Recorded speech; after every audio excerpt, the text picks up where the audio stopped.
My fiancée invited her ex to our engagement party, looked me dead in the eyes and said she doesn't owe me any loyalty, then had the audacity to get furious when I walked out. She came crawling back in tears after he dumped her, but I'd already moved on.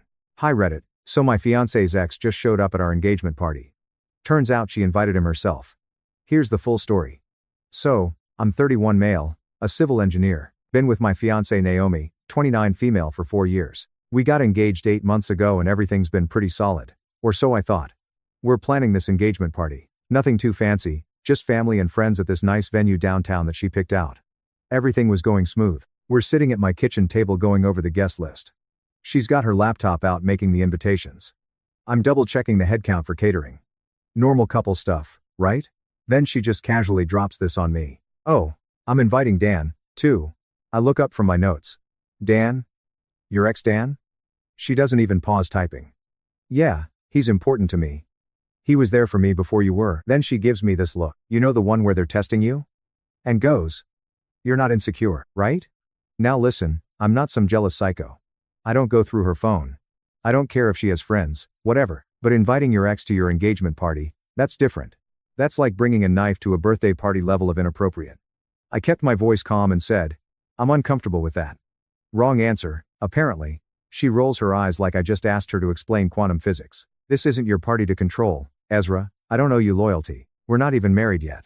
Stop acting like I belong to you, dude. My fiancée, the woman I'm supposed to marry in 6 months, just told me she doesn't owe me loyalty. I sat there for a second trying to process that. Like, what do you even say to that? We're engaged. We've been together for 4 years. We have a joint bank account and she's on my lease, but she doesn't owe me loyalty because we're not married yet. I took a breath and just said, do whatever you think is appropriate. She smiled like she'd won some kind of victory and went back to her typing. Great. I knew you'd understand. Dan's really excited to catch up with everyone. The rest of the evening was weird as hell. She was texting someone constantly. I'm assuming Dan. And giggling at her phone every few minutes. Like genuinely giggling. Not just smiling, but full-on teenage girl giggles. When I asked who she was talking to, she got defensive and said it was just work stuff. At 11 p.m. on a Saturday, right? I went to bed early that night, but couldn't sleep. Just kept thinking about that phrase. I don't owe you loyalty. Like, what kind of person says that to their fiancé? If you don't owe me loyalty now, when exactly does that kick in? After we sign the marriage certificate? After the honeymoon? Never. And here's the thing that really got me. She didn't even try to make me feel better about it. No, Dan and I are just friends now. Or I want you to meet him so you'll see there's nothing there. Just straight up, I don't owe you loyalty and you can't control me. The next morning, she was all cheerful, making breakfast and talking about party decorations like nothing happened. Meanwhile, I'm sitting there wondering if I even know this person. I think we should do blue and silver for the colors, she said, flipping pancakes. Dan always said I looked good in blue. Dan always said not I think or I look good in blue. Dan always said I just nodded and drank my coffee. But something had shifted in me that night. When someone tells you they don't owe you loyalty, you better believe them and you better start planning accordingly. My sister called me that Thursday and asked how wedding planning was going. I told her about the dance situation and she went quiet for a minute. Ezra, she said finally. That's not normal. You know that, right? I don't know anymore, I said. She made me feel like I was being controlling for not wanting her ex at our engagement party. You're not controlling. You're being a normal human being with normal boundaries. What's next?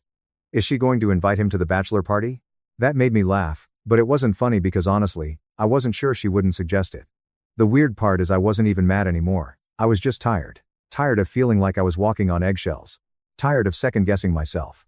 Tired of feeling like I was competing with a ghost. But here's the thing about being an engineer. You learn to think systematically. When you have a structural problem, you don't just slap some duct tape on it and hope for the best. You analyze the whole system, figure out where the weak points are, and either fix them or build around them. And right then, I had a problem that needed solving. I pulled up our joint wedding account first. 15 grand sitting there, money we'd been saving for months. I'd put in 12,000. She'd contributed 3. The bank records were all right there in black and white. Seemed fair to take back what was mine, right? I initiated the transfer online. It would take a couple days to process, but that was fine. By the time she noticed, it'd be done. Then started canceling everything in my name. Venue, photographer, caterer, the works. By Saturday morning, day of the party, I had everything handled on my end. Bank account separated, major contracts dealt with. Even found a decent apartment across town that was closer to my office. Anyway, she woke up that morning singing, actually singing in the shower like she was in some romantic comedy. Meanwhile, I'm drinking coffee and running through my mental checklist one more time. I'm so excited for tonight, she said, practically bouncing into the kitchen in her robe. It's going to be absolutely perfect. Perfect. That's one way to put it. I'm sure it will be exactly what you're looking for, I said. She kissed my cheek, first time she'd done that in weeks, and started making breakfast, humming some song I didn't recognize. Probably something Dan had introduced her to. I finished my coffee and went to get dressed. Black suit, white shirt, simple tie, nothing too fancy, but I wanted to look good for what was probably going to be my last public appearance. Cantrud's Naomi's fiancé. The venue looked nice when we got there. Everyone was having a good time, making small talk, congratulating us on the engagement, normal party stuff. I was actually starting to relax a little. Then Dan showed up. This guy walks in like he owns the place. Tall, fake tan, wearing one of those shirts that tries too hard to look casual, but probably costs more than my car payment. He's got this smug smile and he's carrying a gift bag. Not for both of us. Just for Naomi. She practically runs over when she sees him.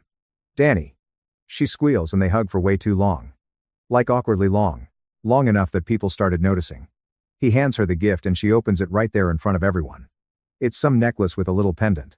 She gets all teary-eyed looking at it. You remember everything, she says, touching the pendant. Of course I do. Nah. He says back.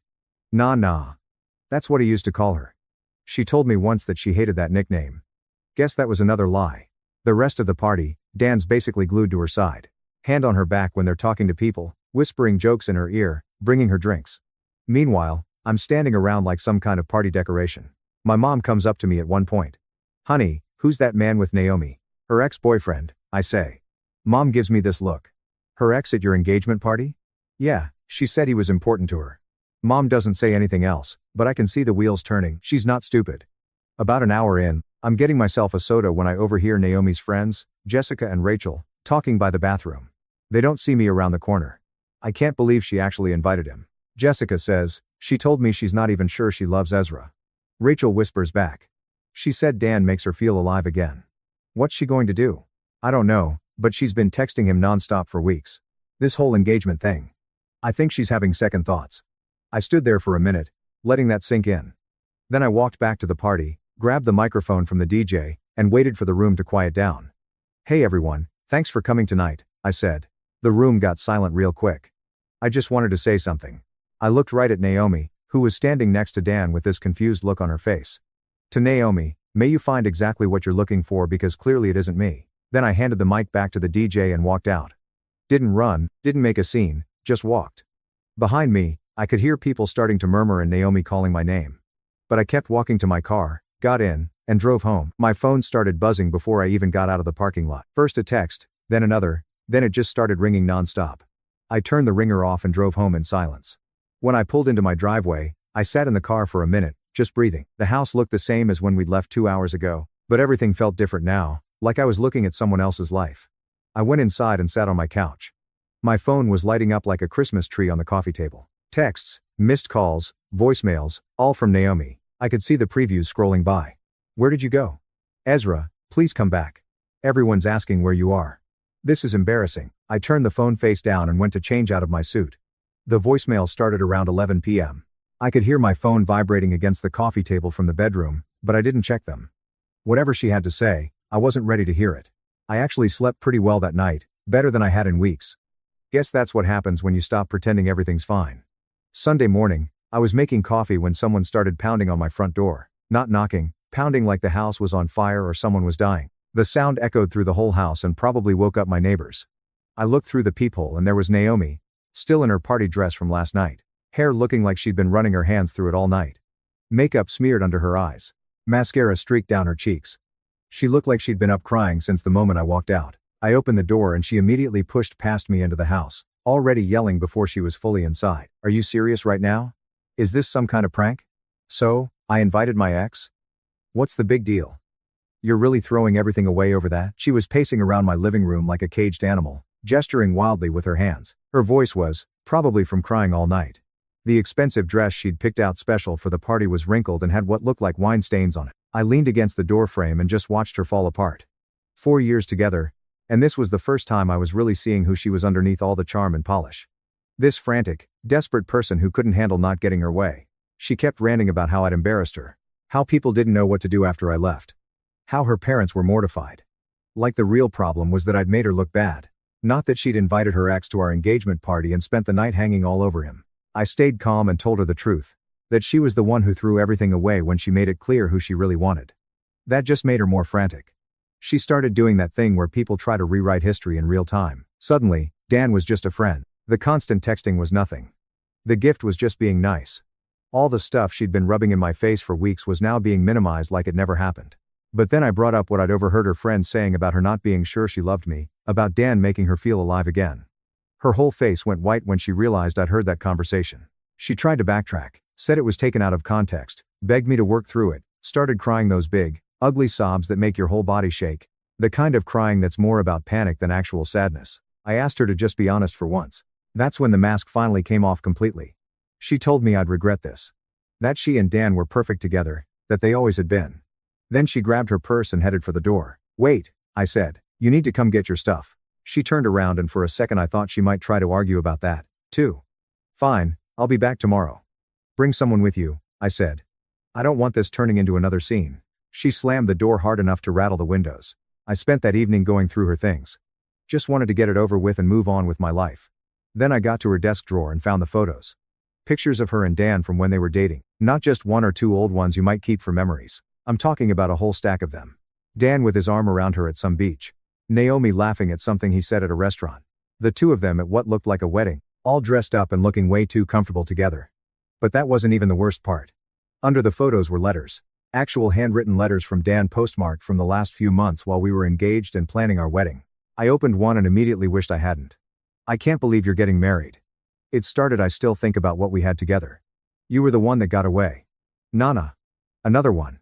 "Seeing your engagement photos on social media messed me up for days.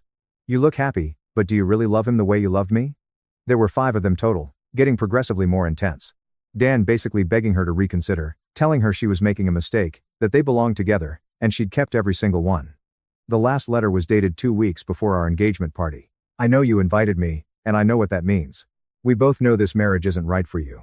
Let's talk when I see you." I sat there staring at these letters, realizing the whole damn situation had been planned from the beginning. This wasn't some innocent friendship or coincidental reconnection. They'd been scheming behind my back for months. I threw everything into boxes and bags. Let her sort through her own mess when she came to get it. My phone buzzed with a text from my sister asking if I was okay after whatever happened at the party. I told her I'd call her later and turned the phone off. For the first time since this whole thing started, I felt like I could breathe. No more pretending not to notice the obvious. No more competing with a ghost for my own fiancé's attention. The funny thing was, I wasn't even mad anymore. I was relieved. Better to find out who someone really is before you marry them after. And Naomi had just shown me exactly who she was.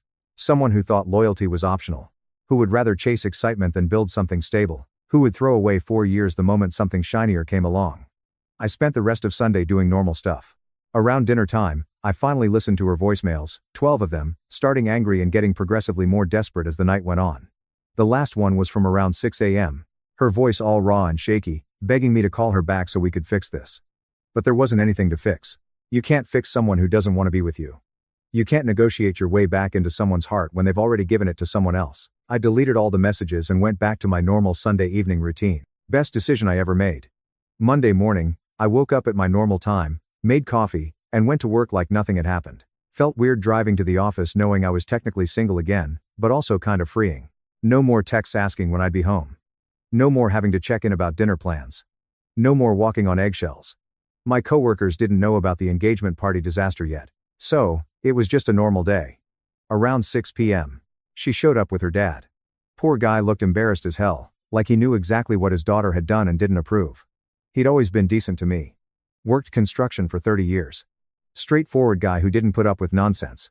"Ezra," he said when I opened the door. "Sorry about all this." "It's fine." Her stuff's in boxes by the door. It took about 20 minutes to load everything into his truck. I didn't mention the letters or photos. Figured she'd find them when she unpacked, and realized I knew exactly how deep her betrayal went. Naomi didn't say a word the whole time, just directed her dad where to put things. When they were done, she walked back to the door. "This is really it?" she asked. "You're not going to change your mind? This is really it?" She looked like she might cry again, but her dad was already in the truck waiting. She got in without another word and they drove. The following week, things started getting interesting. Tuesday morning, I was at my desk when I got a call from an unknown number. "Ezra, This is Patricia, Naomi's mom. I almost hung up, but Patricia had always been decent to me. Nice lady, taught middle school for 30 years before retiring. Not her fault her daughter turned out to be a train wreck. I wanted to call and apologize for what happened at your party and for how Naomi's been behaving. I wasn't expecting that. You don't need to apologize for her choices. Yes, I do. We raised her better than that. What she did was completely inappropriate and frankly embarrassing for our whole family. She went on to tell me that she'd had a long talk with Naomi about respect and commitment and how you don't invite your ex to your engagement party. Apparently, it hadn't gone well. She kept saying you were being controlling and that Dan was just a friend. But I've been married for 35 years, Ezra. I know what it looks like when someone's heart isn't fully committed. Before we hung up, she said something that stuck with me. You didn't deserve any of that. She ruined the best thing she ever had. That same week, I started hearing things through mutual friends. Nothing dramatic, just the usual gossip that spreads when people break up publicly. Most of it was people asking what happened since I'd left pretty abruptly, and Naomi wasn't giving anyone straight answers. My friend James, who'd been at the party, texted me Thursday night. Dude, that was wild on Saturday. Naomi spent the rest of the night crying and Dan just disappeared. What's the real story? I gave him the basics without getting into all the personal stuff. He responded with, wow. That's rough. But honestly, the whole Dan thing was weird to watch. Everyone was talking about it. Turns out I wasn't the only one who thought the whole situation was inappropriate. Multiple people had commented to each other about how strange it was that her ex was there, how he was acting way too familiar with her, how uncomfortable it made everyone feel. The really interesting news came Friday afternoon. My sister called me laughing. You need to hear this. She said Jessica just texted me. Dan dumped Naomi yesterday. I almost choked on my coffee. What? Apparently, he told her he wasn't looking for anything serious and that maybe they could hang out sometime. Classic player move. So, let me get this straight. Naomi threw away a 4-year relationship and engagement for a guy who wasn't even interested in dating her. She'd been building up this whole fantasy in her head about getting back together with Dan, and he was just messing with her for fun. According to Jessica, Naomi's been calling in sick to work and crying constantly. Keeps saying she made a huge mistake. I felt nothing. Maybe I should have felt bad for her or vindicated or angry.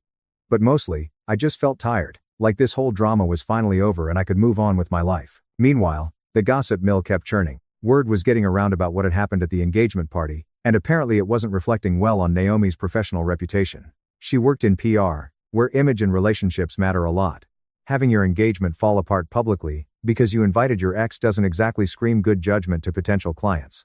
I heard through James, who knew someone at her company, that she'd lost 2 major clients who decided they didn't want to work with someone whose personal life was such a mess. Her boss had also quietly moved her to a smaller team handling less important accounts. Turns out being a public relations rep who can't handle her own public relations is kind of a career liability. Who would have thought? I spent that weekend apartment hunting and found a decent 1-bedroom place about 10 minutes closer to work. The rent was a little higher than what I'd been paying, but with the promotion, I could easily afford it.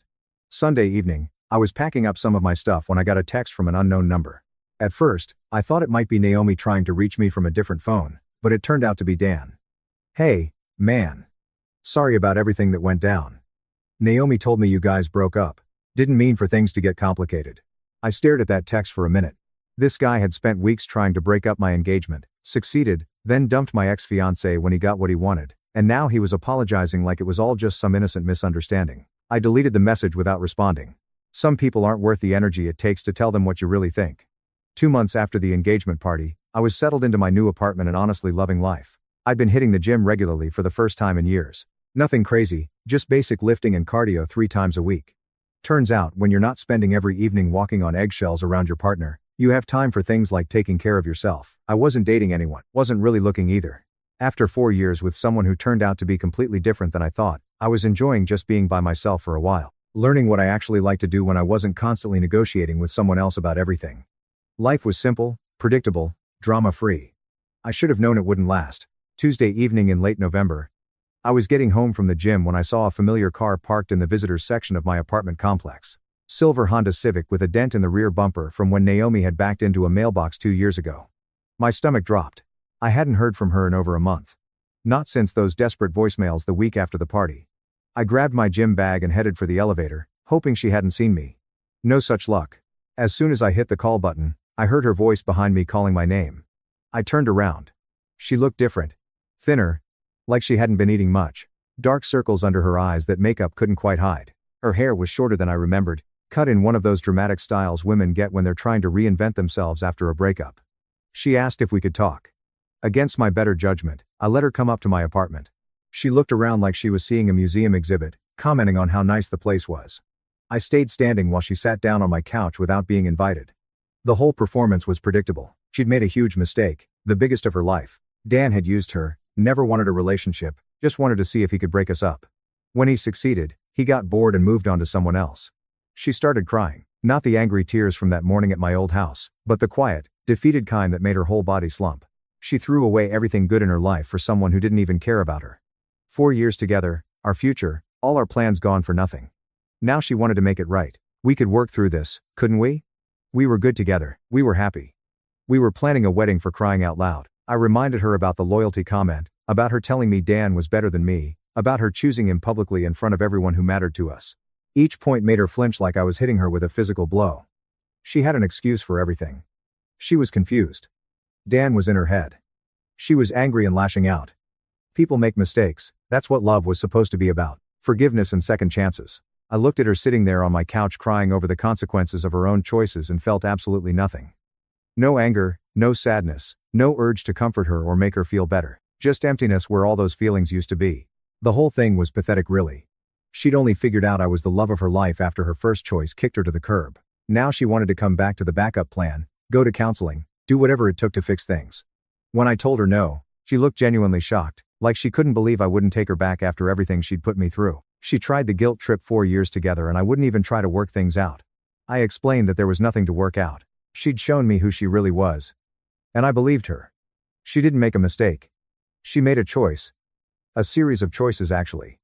And now she got to live with the consequences. She grabbed her purse and headed for the door, then turned back with one final attempt at manipulation. I was going to regret this, she said.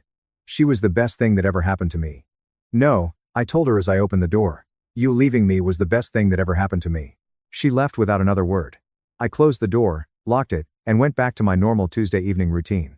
Made dinner, watched the news, went to bed at a reasonable hour. For the first time since this whole thing started, I felt completely at peace with my decision. There's something liberating about having someone show their true colors so clearly that you never have to wonder what if about the relationship. The funny part was how obvious her game plan had been. Wait for me to get over the initial hurt, then show up looking vulnerable and remorseful. Expecting me to welcome her back with open arms, like I was some kind of emotional doormat who'd just been waiting around for her to realize her mistake. But I wasn't the same guy she'd left 2 months ago. That guy might have taken her back. Might have convinced himself that everyone deserves a second chance. Might have been grateful just to have someone familiar in his life again. This guy knew better. This guy had learned that when someone shows you they think loyalty is optional, you believe them, and you don't give them another chance to prove it again. I spent the next few days wondering if she'd try again. Show up at my office. Send letters, get mutual friends to plead her case, but nothing came. Maybe she finally understood that some bridges can't be rebuilt once you burn them down. Or maybe she just found someone else to play backup plan for her next relationship disaster. Either way, it wasn't my problem anymore. The best part was realizing I didn't miss her at all. I missed the idea of having a partner, sure, but I didn't miss her specifically. What I had now was better. Peace, stability, the freedom to build my life exactly the way I wanted it. And if someone came along who actually appreciated that life and wanted to be part of it, great. But I wasn't settling for less ever again. Some lessons are worth learning the hard way. 6 months after the engagement party disaster, I was doing better than I'd ever been. Work was going great. The promotion had led to even bigger projects. And I was building a reputation as someone who could handle complex structural challenges. And I met someone, her name's Tiffany, who worked as a teacher at the elementary school near my office. We'd met at a coffee shop when she was grading papers and I was working on some project plans during lunch. She seemed normal. No drama, no ex-boyfriend baggage, just a regular person who liked movies and hiking and didn't feel the need to test my boundaries every 5 minutes. Saturday afternoon, we were at the big supermarket downtown. We were in the pasta aisle when I saw her. Naomi, standing about 20 feet away, holding a basket and talking to some guy I didn't recognize. Tall, decent looking, wearing an expensive jacket that probably cost more than my monthly car payment. My first instinct was to turn around and go the other way. I didn't need this drama in my life, and I definitely didn't want Tiffany getting dragged into whatever scene Naomi might try to create. But it was too late. She'd already spotted me. I steered the cart toward a different shelf, hoping Naomi would just mind her own business. No such luck. She called my name across the aisle like we were old friends, then walked over with her new guy trailing behind, looking confused about why they were approaching strangers. Naomi looked Tiffany up and down and made some comment about how I'd already met someone that it didn't take long. I introduced them politely, but Naomi ignored Tiffany completely. Then she launched into her whole performance. She'd met someone, too. This guy, Simon, who was standing behind her looking increasingly uncomfortable. But she couldn't just leave it at that. I forgot to introduce you properly, Simon, she said with that sharp edge I remembered from our worst fights. This is my ex, Ezra. We used to date. Well, we were going to get married until he decided to throw everything away just because he's an insecure person who can't handle his girlfriend having male friends. The grocery store suddenly felt very quiet. Tiffany's hand found mine and squeezed gently. Not possessive, just supportive. Simon looked from Naomi to me and back again, clearly having no idea what he'd walked into. When I mentioned that she'd invited her ex to our engagement party and spent the night hanging all over him, Simon's expression changed completely. What is wrong with you? He asked Naomi. You're actually insane. He walked away without another word, leaving his basket right there in the middle of the aisle. We could see him through the store windows, getting into his car and driving off. Naomi stood there for a second, watching him leave. Then she turned back to me with tears starting to form in her eyes. Well, you're happy now, aren't you, Ezra? I looked at this woman who'd been the center of my world for 4 years, who I'd planned to marry and have kids with and grow old with, who'd thrown it all away for a guy who dumped her the second he got what he wanted, and now she just sabotaged another relationship because she couldn't handle seeing me move on. I'm not happy or unhappy about what just happened, I said. That's between you and him. You turned him against me. I told him the truth. What he did with that information was his choice. Tiffany tugged gently on my arm. Maybe we should go, she said quietly. As we walked toward the checkout, I could hear Naomi behind us, but I didn't turn around. Whatever else she had to say, it wasn't my problem anymore. So, Tiffany said as we loaded our groceries onto the conveyor belt, that was your ex. That was her. She seems intense. I laughed. That's one word for it. Do you want to talk about it? I thought about that as we waited in line. Did I want to rehash the whole story? Explain about Dan and the engagement party and all the drama that had led to this moment? Not really, I said. It's old news, ancient history. As we walked to the car, I realized something had shifted. For months, the idea of running into Naomi had been this thing I dreaded. Some part of me had been worried about how I'd react, whether I'd feel anything, whether it would bring back all the hurt and anger from when everything fell apart. But now that it had happened, I felt nothing. She was just some person I used to know who couldn't handle seeing me happy. Her problems weren't my problems anymore. Driving home, I realized this was probably the last time I'd ever see Naomi. She'd shown Simon exactly who she was in about 30 seconds, and he'd made the smart choice. I didn't feel bad for her. She'd made her bed and now she got to lie in it. The best part was that Tiffany had seen the whole thing and hadn't run screaming.